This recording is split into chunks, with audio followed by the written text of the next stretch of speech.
Good evening and welcome to News 10 on My Fox 10. We continue our coverage tonight on the 14 candidates across 4 districts. They are vying for a spot on the Vigo County School Board.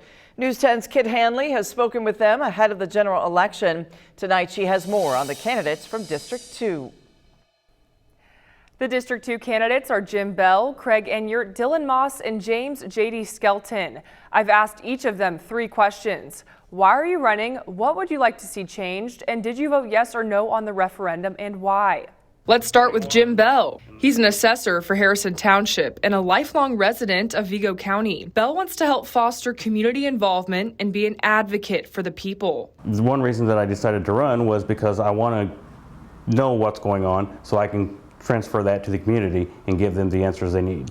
Bell voted no as a taxpayer on this year's referendum. He cites a lack of trust as his reasoning. Our next District 2 candidate is Craig Enyirt. He's the Assistant Dean of Students and Director for Student Conduct at ISU. Because of his position, he says he'll bring important qualities to the board, like crisis response, strategic planning, and student staff success. People just want to be heard. They want to have an opportunity to feel like I can go to you, I can ask you questions, and not feel like you're going to get defensive because you're asking.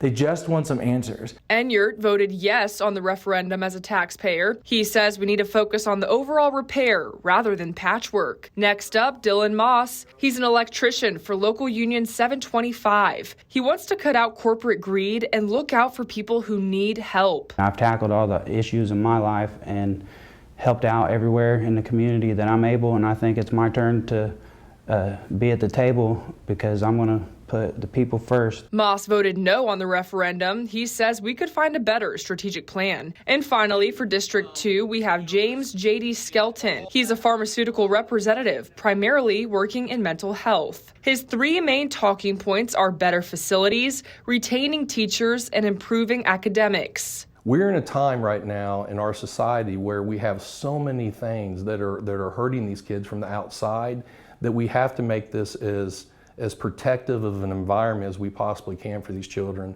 And the one way to do that is to be involved. Now, Skelton voted no on the referendum as a taxpayer. He thought it was too heavy of a burden for Vigo residents. Be sure to tune in tomorrow to hear from the District 4 candidates. Back to you.